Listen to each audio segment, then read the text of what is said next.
Engkau sungguh baik Tuhan. Tak akan kami berhenti untuk selalu memuji-Mu Tuhan.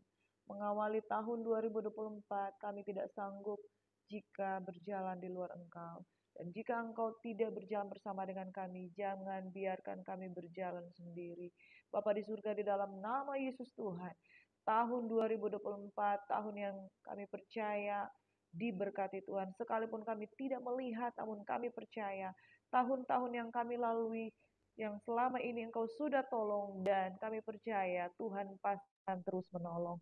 Terima kasih Bapa di surga, dan di dalam nama Yesus kami mau mengawali tahun ini 1 Januari 2024, tahun yang diberkati oleh Tuhan. Oleh karena orang-orang yang mengandalkan Tuhan diberkati senantiasa. Kami seperti pohon yang ditanam di tepi aliran air yang menghasilkan buah pada musimnya. Terima kasih Bapa di surga. Kami menyambut pesan-pesan Tuhan di tahun 2024. Kami buka hati kami, terima pengurapan baru, terima pesan-pesan daripada Tuhan. Kami mau berjalan dengan seizin Tuhan. Dalam nama Yesus Tuhan, kami bersyukur, kami berdoa. Haleluya. Amin.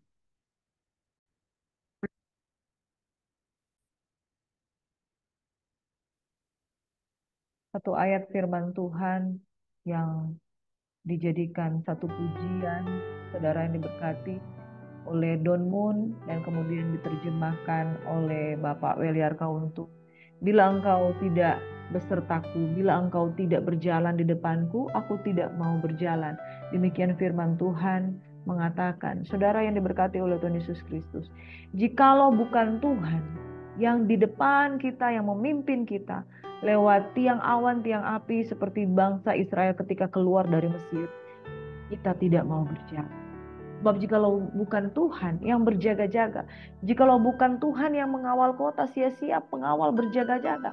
Bapak Ibu Saudara yang diberkati, jikalau bukan Tuhan yang membangun rumah, maka sia-sia kita membangun rumah. Bapak Ibu sahabat GLCC yang diberkati oleh Tuhan Yesus Kristus, sepanjang tahun 2023 sudah kita lalui bersama. Ini saatnya kita menyambut tahun baru, tahun yang diberkati oleh Tuhan.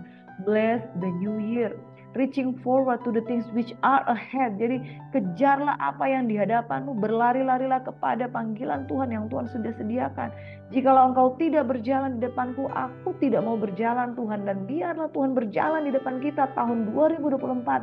Saudara, siapa yang dapat menebak apa yang akan terjadi di tahun 2024? Saudara, bisnis saudara, pekerjaan saudara, saudara, ada begitu banyak kekhawatiran. Mungkin ketika kita sudah melewati tahun 2023, ketika kita mereview kembali kaleidoskop kalender kita sepanjang tahun 2023, Januari sampai dengan Desember, kegagalan yang kita lewati itu mungkin ada begitu banyak, saudara.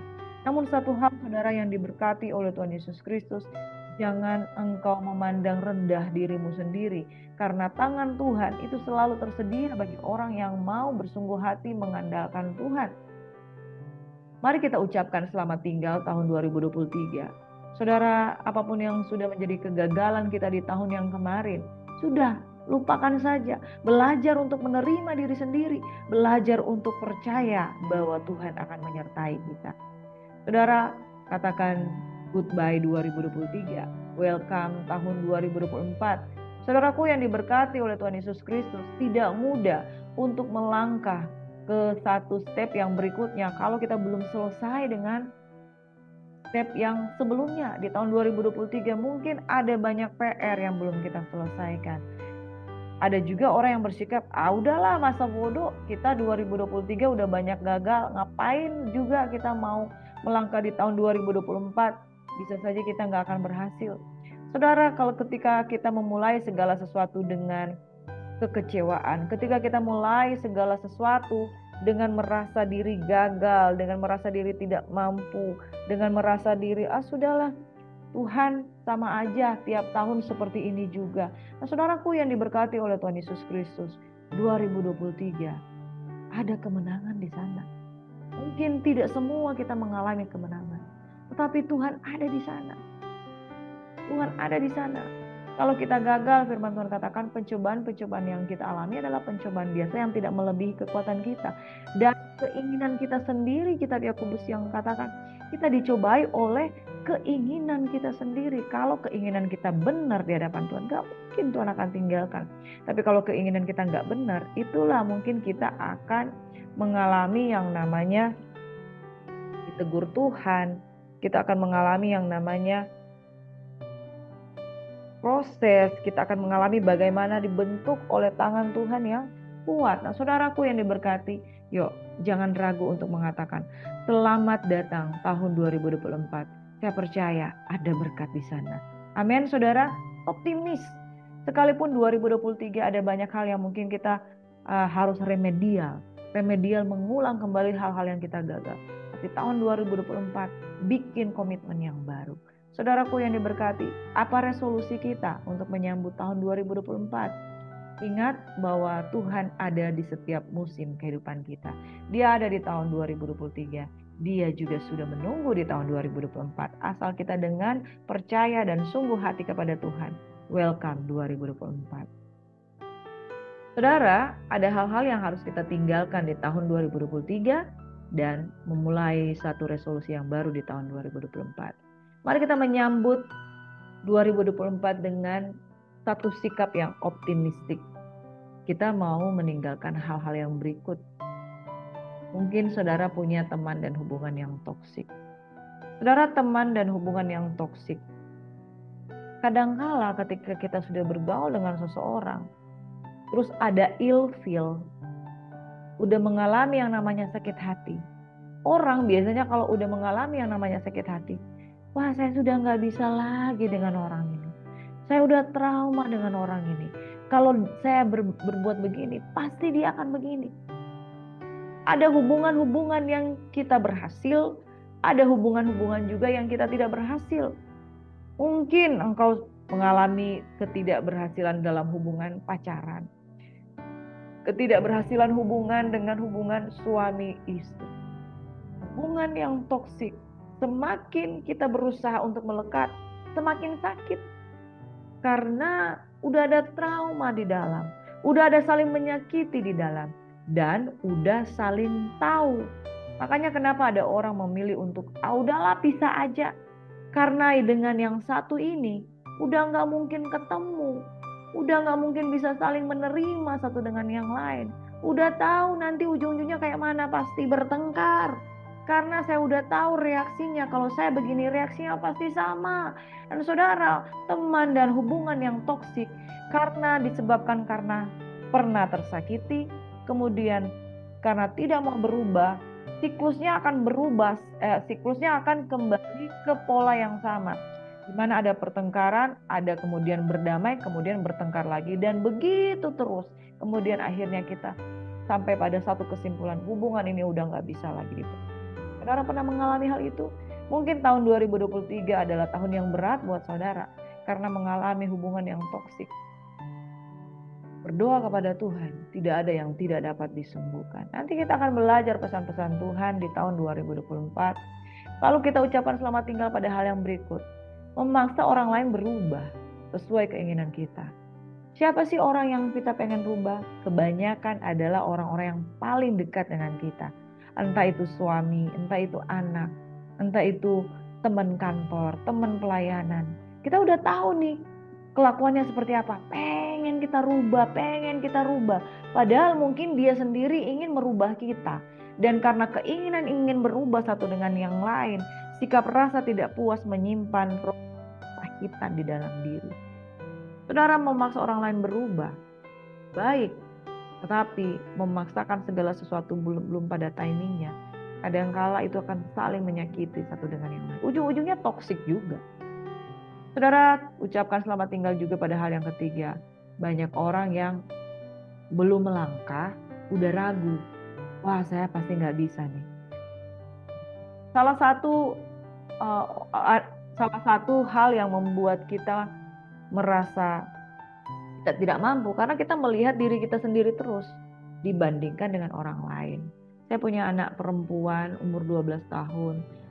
Dia punya banyak kemampuan. Dia bisa main piano, keyboard dikit-dikit, nyanyi dikit-dikit, rebana dikit-dikit, nyanyi dikit-dikit, punya kemampuan-kemampuan seperti itu.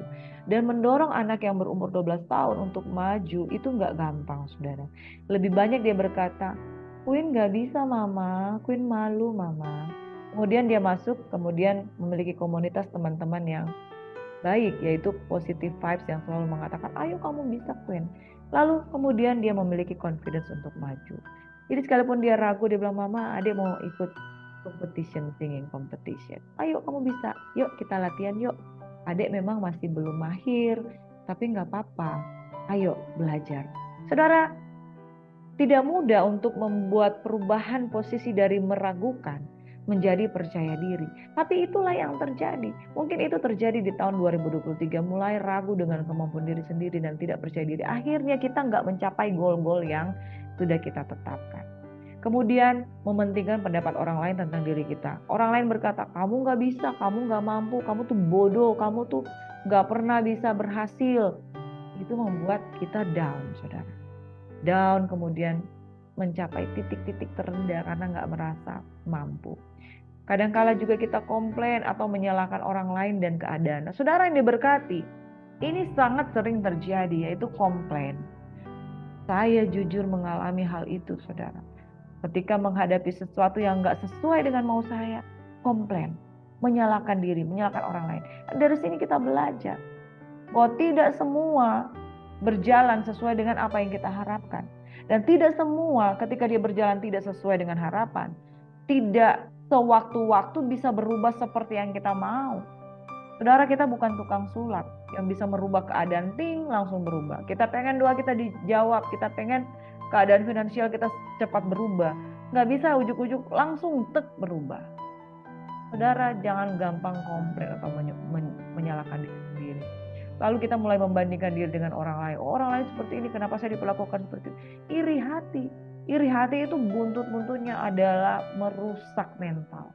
Merusak karena kita tidak puas dengan diri kita sendiri. Kemudian mulai negatif self-talk, berkata negatif kepada diri sendiri. Nah, ini adalah awal mula pembunuhan iman. Saya nggak bisa, saya nggak mampu, saya bodoh. Nah, saudara yang diberkati, mulai membandingkan diri dengan orang lain, percaya dengan apa kata orang, kemudian itu kita telan bulat-bulat, dan kita mulai seperti mengutuk diri sendiri. Kamu nggak bisa, kamu bodoh, kamu memang harusnya keturunan orang yang berzina, keturunan orang yang bercerai, keturunan orang yang nggak mungkin berhasil seperti papamu, seperti mamamu. Nah, saudara yang diberkati, negatif self-talk itu iman. Iman kita harus ke arah yang positif, ke arah firman Tuhan. Tapi kalau kita negatif dengan diri sendiri, apa yang kau takutkan? Ayub berkata, itulah yang terjadi. Nah, saudara yang diberkati, 2023 kalau kita mengalami hal itu tinggalkan. Lalu ada sifat-sifat suka menunda, kemudian perfeksionis. Orang yang suka menunda akan menambah banyak masalah. Yang berikutnya ketakutan yang membuat kita tidak melangkah maju. Takut gagal, takut ditolak, takut tidak berhasil, dan lain sebagainya. Belum melangkah sudah takut. Bagaimana bisa maju? Sedangkan orang yang maju aja belum tentu berhasil, apalagi orang yang takut melangkah. Saudara, belajarlah untuk melangkah karena pasti Tuhan akan buka jalan. Yang ke-10, kalau kita berusaha membahagiakan semua orang, menjadi people pleaser. Orang yang selalu suka menyenangkan hati orang, akhirnya menjadi orang yang tidak punya idealisme, orang yang tidak punya ideologi, orang yang tidak punya pendirian, selalu ke sana sini mau.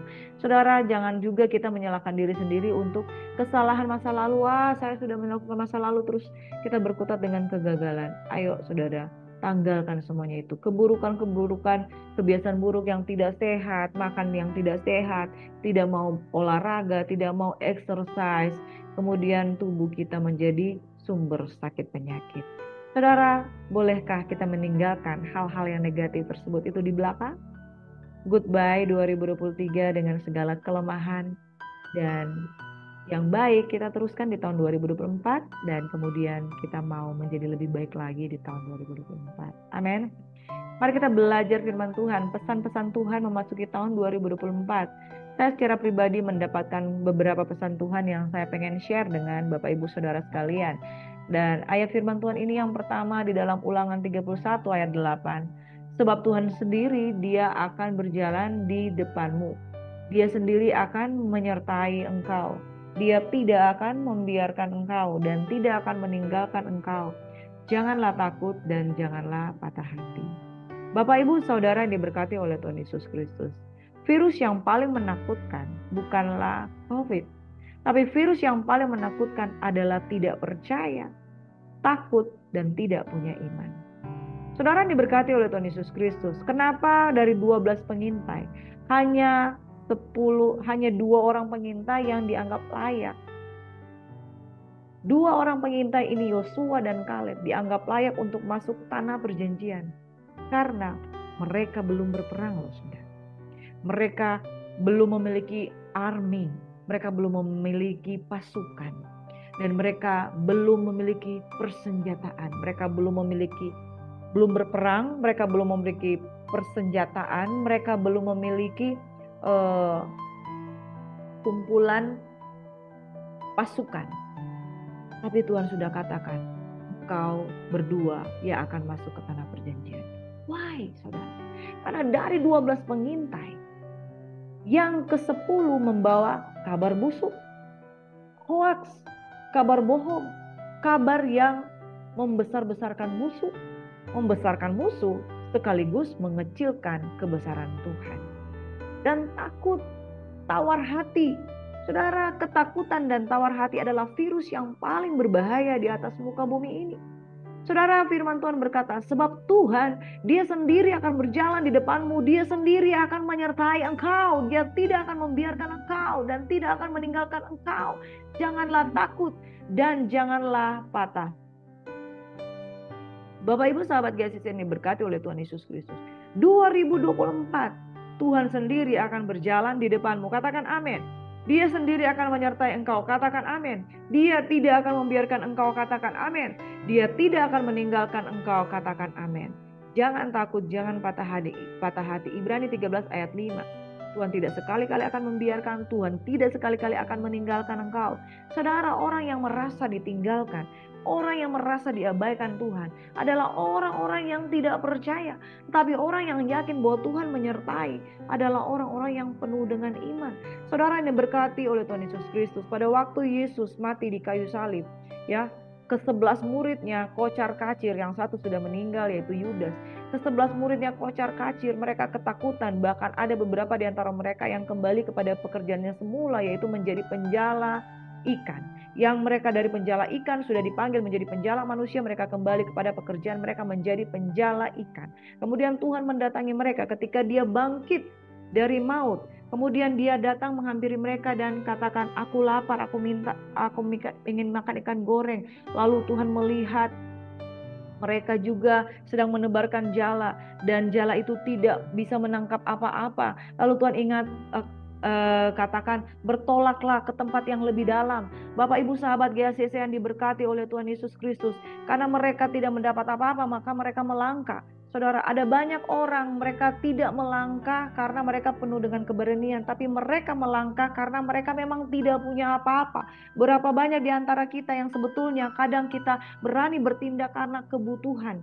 Kadang kita berani bertindak di dalam iman karena kita butuh untuk, seperti murid-murid Yesus yang sudah kembali menjadi penjala ikan, mereka butuh ikan itu. Mereka butuh kebutuhan mereka dipenuhi lagi. Mereka butuh uang dari hasil menjual ikan. Dan ketika Tuhan memerintahkan mereka, awalnya bukan karena mereka memang punya iman, bukan karena mereka punya keberanian, tetapi mereka punya kebutuhan. Terpaksa mereka melangkah dengan iman. Lalu ketika mereka menebarkan jala ke tempat yang lebih dalam, mereka mendapatkan ikan, 153 ekor ikan. Dan saudaraku yang diberkati oleh Tuhan Yesus Kristus, baru mereka tersadar bahwa itu Tuhan. Saudaraku yang diberkati oleh Tuhan Yesus Kristus, berapa di antara kita yang tidak menyadari bahwa sesungguhnya ketika kita di dalam deadlock, kita tidak punya keberhasilan di dalam bisnis, kemudian karena terpaksa, akhirnya kita melangkah dengan menguatkan hati dengan iman, dan ternyata Tuhan sudah menolong kita.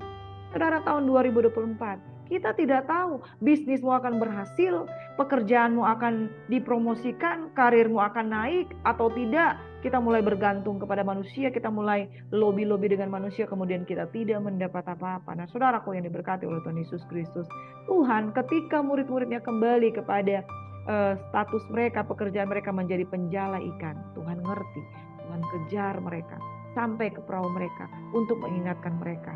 Halo, engkau dipanggil, sudah dipanggil untuk menjadi penjala manusia. Kenapa engkau kembali menjadi penjala ikan? Lalu di sana kemudian Tuhan ketemu dengan Simon. Dia tidak memanggil dia Petrus, yaitu batu karang, tapi dia memanggil dengan namanya yang lama. Kenapa dia memanggil dengan namanya yang lama? Karena Petrus sudah kembali menjadi Simon si penjala ikan. Lalu dia bertanya, Simon, apakah engkau mengasihi aku? Dengan bahasa yang bukan agape, yaitu bahasa, engkau mengasihi aku dengan bahasa storge, lalu dengan bahasa filia, yang terakhir dia bertanya dengan bahasa agape. Saudaraku yang diberkati oleh Tuhan Yesus Kristus, Simon, apakah engkau mengasihi aku? Gembalakanlah domba-dombaku. Bapak Ibu sahabat yang GSIS yang diberkati oleh Tuhan Yesus Kristus, manusia takut melangkah karena dia merasa gagal. Saudara, ada banyak ketidakberhasilan yang mungkin sudah kita lewati di tahun 2023. Tetapi 2024, percayalah Tuhan akan membuat satu perbedaan asal kita tidak takut, asal kita tidak patah hati. Ada perbedaan antara takut dan patah hati. Takut yaitu belum melangkah, sudah mundur. Kalau patah hati itu sudah melangkah, tapi kemudian merasa hancur karena tidak berhasil. Bapak Ibu sahabat GSCC yang diberkati oleh Tuhan Yesus Kristus. Orang yang takut melangkah dan orang yang sudah melangkah tetapi kemudian merasa gagal, itu sama sakitnya. Tapi saudara, gagal satu kali bukan berarti itu kau sudah kehilangan kesempatan. Saudaraku yang diberkati, firman Tuhan ini Tuhan berikan di dalam hati saya di tahun 2024. Ingat, Tuhan sendiri akan berjalan di depanmu. Pegang ayat firman Tuhan ini saudara. Kadang kita perlu dikuatkan oleh perkataan-perkataan firman Tuhan supaya kita melangkah dengan kekuatan. Selamat menyambut tahun baru dengan kekuatan daripada Tuhan. Dia sendiri akan menyertai engkau. Amin. Yang pertama, janganlah takut. Tuhan akan berjalan di depanmu. Amin.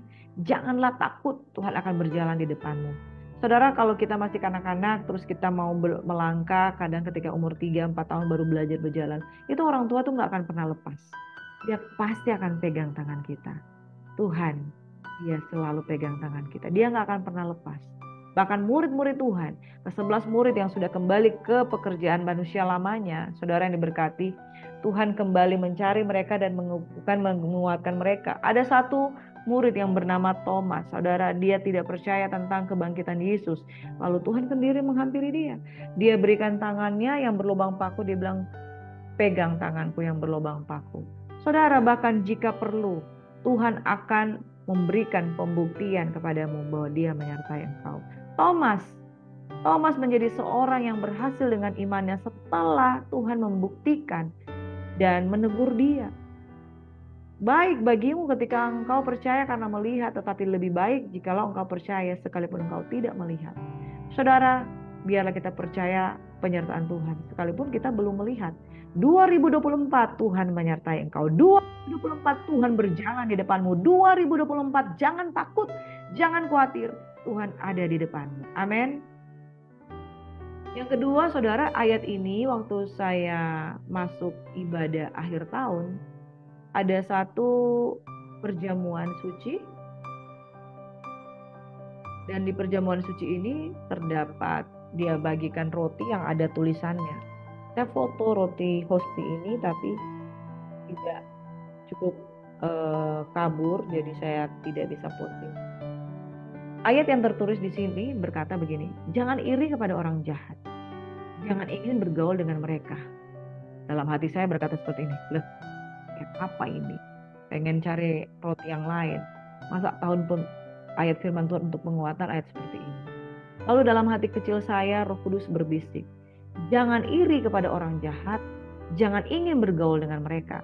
Yang pertama, begini saudara, bukan berarti kita tidak boleh bergaul dengan orang berdosa, karena Yesus sendiri bergaul dengan Sakeus, pemungut cukai, ya, para penjina, untuk menjangkau mereka masuk di dalam keselamatan.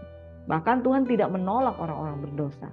Ayat firman Tuhan ini tidak berarti bahwa kita menghindari orang jahat dan tidak mau bergaul dengan mereka dan tidak mau menginjili mereka.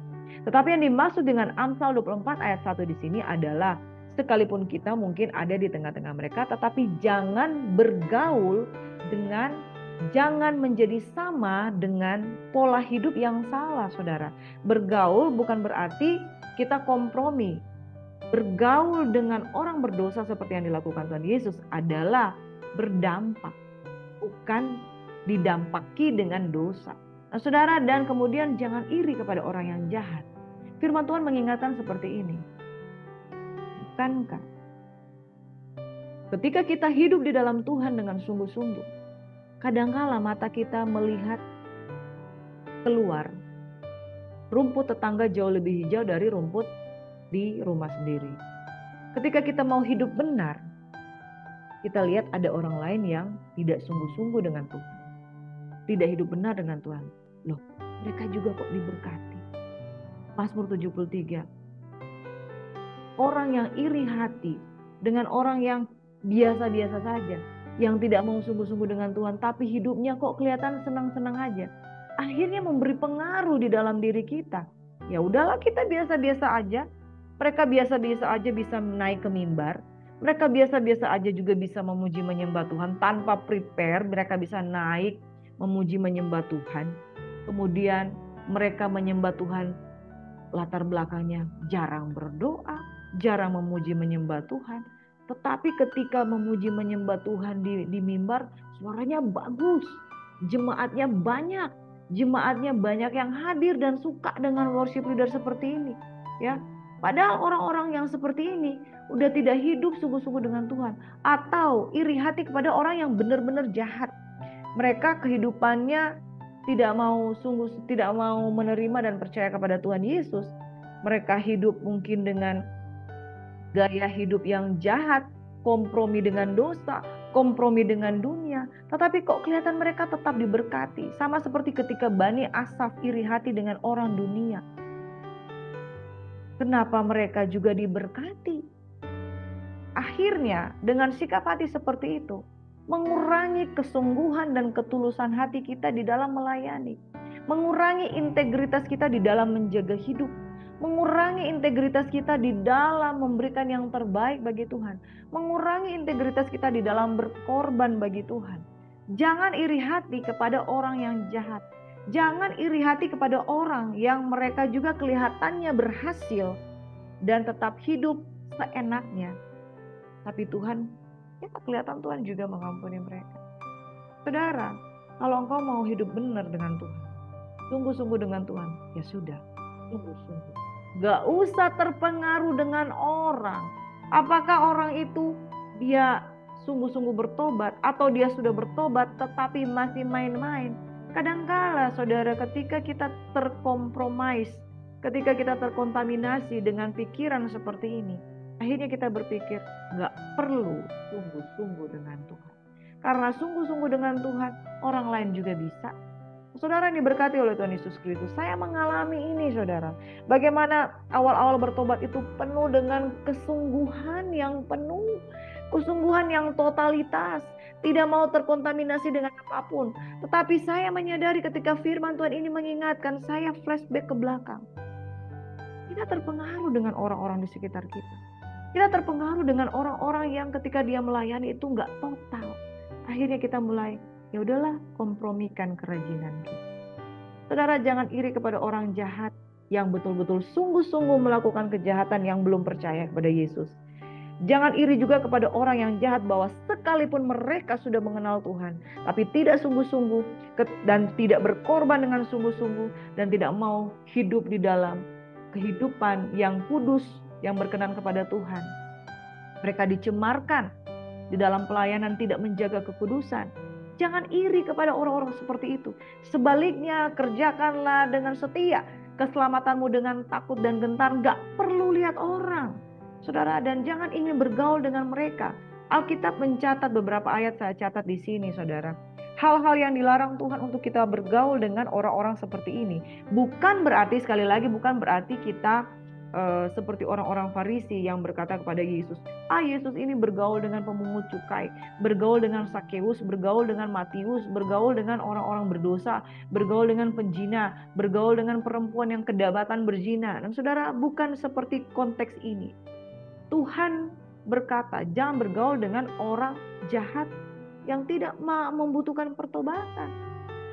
Tetapi kita bergaul atau kontak dengan orang-orang yang ingin kita layani. Kalau kita sudah nggak bergaul dengan orang berdosa, bagaimana kita bisa menginjil, saudara? Tapi konteks di sini adalah jangan ingin bergaul dengan mereka dan berbuat jahat dan kita terdampak dengan dosa mereka dan kita terpengaruh, terinfluence dengan mereka. Sebaliknya, jaga hati, jangan iri kepada orang jahat. Sebaliknya, kita harus berdampak. Beberapa ayat tentang iri hati dan jaga pergaulan, saudara. Jadi poin yang kedua pesan Tuhan pada tahun ini adalah jangan iri hati, saudara. Jaga itu pergaulan. Jaga pergaulan dengan siapapun. Jangan iri hati dan ikut-ikutan. Orang lain tidak mau sungguh-sungguh, saudara juga berpikir ya udahlah. Dan persoalan pergaulan, ada pergaulan yang harus kita hindari. Pergaulan yang saya catat di Amsal 22 ayat 24. Orang-orang yang pemarah, lekas gusar, lekas naik pitam, lekas kecewa, lekas berubah moodnya, jangan bergaul dengan orang-orang seperti itu. Karena kita akan terdampak dengan orang-orang yang seperti itu. Yang kedua, jangan iri dengan orang jahat, jangan ingin bergaul dengan mereka, yaitu orang yang didapati Tuhan jahat di mata Tuhan. Jangan bergaul dengan mereka. Seperti Amsal 24 ayat 1 yang kita baca tadi. Yang berikutnya, jangan bergaul dengan orang-orang cabul. Saudara, hamba Tuhan tapi kebiasaannya mau bergaul dengan orang cabul. Ya, mulutnya cabul, pikirannya cabul, perbuatannya ikut-ikutan cabul. Jangan salah, ada banyak hamba Tuhan. Kemudian karena dia bergaul dengan orang-orang yang terjebak dengan percabulan, dia juga mengalami kejatuhan di dalam roh percabulan. Saudara, hal-hal seperti ini harus dihindari. Saudara dapati di mana ketika Yesus bergaul dengan perempuan berzina lalu dia ikut-ikutan menjadi berzina? Tidak ada, saudara. Sebaliknya, Yesus bergaul dengan perempuan-perempuan berzina, mereka diubahkan menjadi Maria Magdalena yang kemudian melayani Tuhan dengan sungguh-sungguh. Jadi saudara, konteks bergaul dengan orang cabul adalah menjadi keserupaan dengan mereka dan kemudian terdampak dengan perbuatan mereka. Itu Tuhan gak suka. Lalu kompromi dengan mereka. Dan saudaraku yang diberkati, Pendeta Roni Daud Simeon pernah berkata seperti ini. LGBT sekarang terjadi di mana-mana. Nah, saudaraku yang diberkati, LGBT sekarang terjadi di mana-mana. Kalau hanya sekedar berteman, itu telah terjadi kompromi head to head. Ini berbahaya tapi tidak terlalu berbahaya. Yang paling berbahaya kalau kompromi sudah dengan terjadi perubahan ideologi. Kenapa LGBT mulai diterima di negara-negara luar? Karena mereka memberikan pengaruh secara ideologi, membuka pintu terhadap LGBT, sehingga ada aturan dan undang-undang yang dirubah, sehingga LGBT menjadi legal di beberapa negara tertentu. Nah, saudaraku yang diberkati, pengaruh yang buruk ini, saudara, kalau kita cuma sekedar berteman, itu masih bisa tertolerir. Tapi kemudian ketika terjadi perubahan paradigma, masuk ke dalam ideologi-ideologi, kemudian mengajarkan, mengkompromikan, mengkampanyekan ide-ide tentang seperti ini, mulai masuk di dalam satu hal yang berbahaya. Hati-hati saudara, jaga itu pergaulan.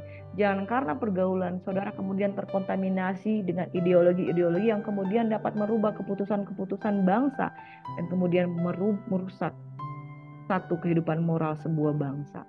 Saudara, dari kompromi, maka keputusan-keputusan dan ideologi akan terjadi kompromis di mana-mana. Jangan bergaul dan kompromi dengan orang-orang cabul. Hal yang berikutnya, tetapi yang kutuliskan kepada kamu ialah supaya kamu jangan bergaul dengan orang yang sekalipun menyebut dirinya saudara adalah 1. Cabul, 2. Kikir, penyembah berhala, pemfitnah, pemabuk atau penipu. Dengan orang yang demikian janganlah kamu sekali-kali makan bersama-sama. Saudara, Yesus makan bersama dengan pemabuk, dengan orang-orang berzina, orang-orang yang suka memungut pajak dan sebagainya. Memang Yesus makan bersama dengan mereka, tetapi Yesus tidak menjadi sama dengan mereka. Dan Yesus memiliki visi dan misi penjangkauan jiwa. Apakah kita menjadi orang-orang yang sama seperti Yesus? Nah, di situ kita bisa duduk sehidangan. Karena dengan duduk sehidangan, kita mengkampanyekan kebenaran. Tapi kalau kita duduk bersama, berbicara dengan bahasa mereka, bergaul dengan bahasa mereka, kemudian menjadi sama dengan mereka, itu yang tidak boleh. Saudara, tahun 2024 perhatikan pergaulanmu. Sebab firman Tuhan berkata di dalam 1 Korintus 15 ayat 33, pergaulan yang buruk merusak kebiasaan yang baik. Jauhkanlah pergaulan yang buruk. Saudara, ingat, dimulai dari pergaulan merusak kebiasaan. Dari kebiasaan merusak ideologi. Jangan iri hati dengan orang jahat dan jangan ingin bergaul dengan mereka. Pergaulan yang seperti apa? Yang seperti sudah kita bahas tadi dalam firman. Yang ketiga, saudara, ada satu ayat firman Tuhan di dalam Yohanes 4 ayat 23 hingga 24 yang Tuhan taruhkan di dalam hati saya. Yaitu menjadi penyembah yang benar. Tahun 2024, pastikan saudara itu menjadi penyembah yang benar. Bukan sekedar di bibir mulut. Ayat 23 berkata, tetapi saatnya akan datang dan sudah tiba sekarang bahwa penyembah-penyembah benar akan menyembah Bapa dalam roh dan kebenaran. Sebab Bapa menghendaki penyembah-penyembah demikian. Allah itu roh dan barang siapa menyembah dia harus menyembahnya dalam roh dan kebenaran. Saudara, jangan katakan kita adalah orang Kristen. Jangan kita katakan kita pengikut Kristus kalau kita tidak menyembah Dia dengan cara yang benar.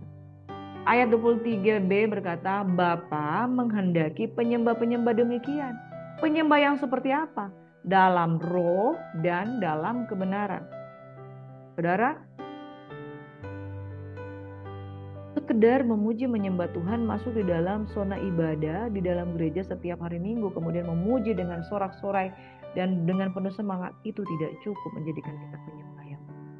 Sebab penyembah-penyembah yang ada di atas mimbar sana pun didapati kadangkala menyembah tanpa pengurapan. Menyembah dalam roh, yang menyembah bukan jiwa. Aku menyembah dengan roh, aku juga menyembah dengan akal budi benar. Dengan mulut kita, dengan akal budi kita menyembah Bapa.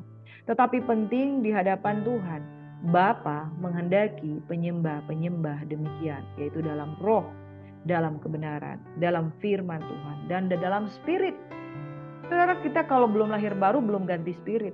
Tapi kalau sudah lahir baru itu sudah ganti spirit. Nah, spirit itu harus dipertahankan, yaitu spirit yang kudus. Bagaimana kita kudus? Karena spirit itu, roh yang ada di dalam kita. Allah itu roh. Bergaul dengan Dia adalah dari roh ke roh. Roh kecil kita kepada roh Allah. Tanpa roh kecil kita tidak bisa berhubungan dengan roh Tuhan. Nah, saudara, ketika saya menyampaikan firman Tuhan ini, roh saya menggeliat dan mengingatkan Tuhan kita dan diingatkan Tuhan kita bahwa ada banyak orang yang sebetulnya bergereja tapi sudah tidak menyembah dalam roh. Mereka menyembah dengan akal budi, dengan mulut saja. Sehingga pujian penyembahan yang naik di hadapan Tuhan itu bukan pujian penyembahan yang menyentuh Tuhan. Barang siapa menyembah, dia harus menyembahnya dalam roh dan kebenaran. Ini pesan Tuhan yang sangat kuat. Saudara, sia-sia kita masuk tahun 2024 dengan berkata, aku mengandalkan Tuhan. Jikalau kita tidak hidup dalam roh dan kebenaran. Saudara, ini pesan sangat penting. Hiduplah oleh roh, maka saudara akan dibaharui. Ingat saudara, menjadi penyembah yang benar bukan sekedar memuji dengan mulut. Yesaya 29 ayat 13 berkata, oleh karena bangsa ini datang mendekat dengan mulutnya dan memuliakan aku dengan bibirnya, padahal hatinya menjauh daripadaku. Ibadahnya kepadaku hanyalah perintah manusia yang dihafalkan. Saudara, kalau saudara masuk gereja hanya sekedar membaca liturgi, kemudian masuk, pulang, yang penting udah masuk gereja, kita gagal.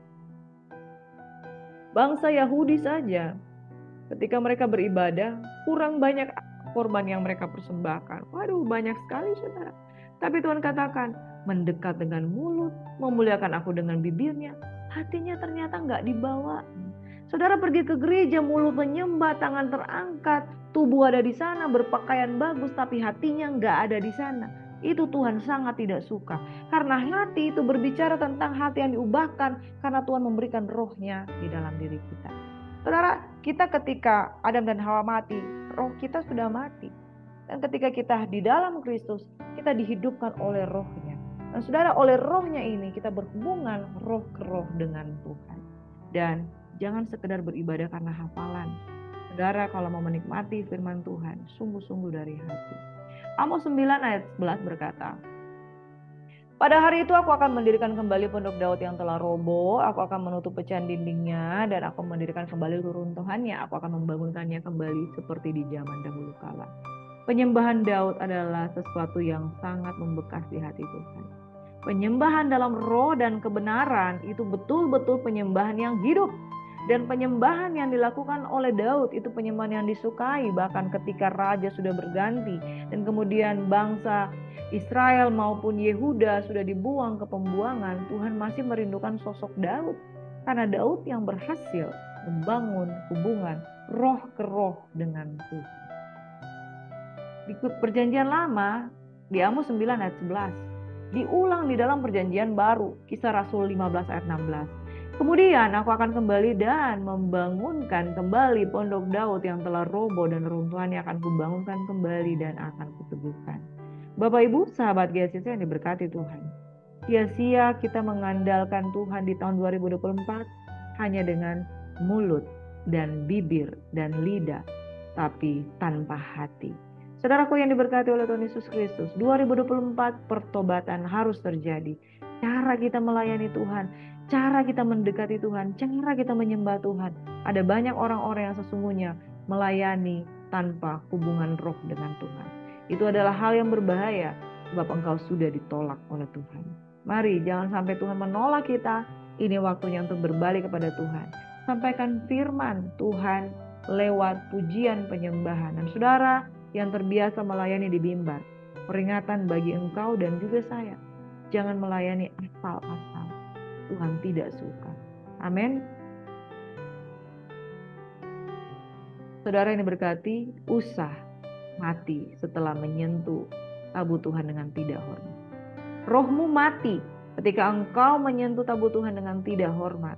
Rohmu akan dihidupkan kembali kalau engkau bangun hubungan roh ke roh dengan Tuhan. Saudara, di akhir dari firman Tuhan ini pesan Tuhan yang saya simpulkan, yaitu yang pertama, jangan takut, Tuhan berjalan di depanmu. Yang kedua, saudaraku yang diberkati oleh Tuhan Yesus Kristus, jangan iri hati dengan orang jahat, tapi jaga pergaulan, jangan sembrono.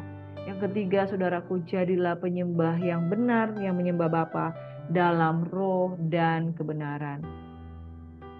Melewati tahun 2023, pesan Tuhan, jadikan masa lalu sebagai pembelajaran, masa depan sebagai harapan. Selamat datang tahun baru, selamat tinggal masa lalu, selamat datang masa depan. Tuhan memberkati kita semua. Selamat menyambut tahun 2024 yang diberkati Tuhan. Mari satu dalam doa.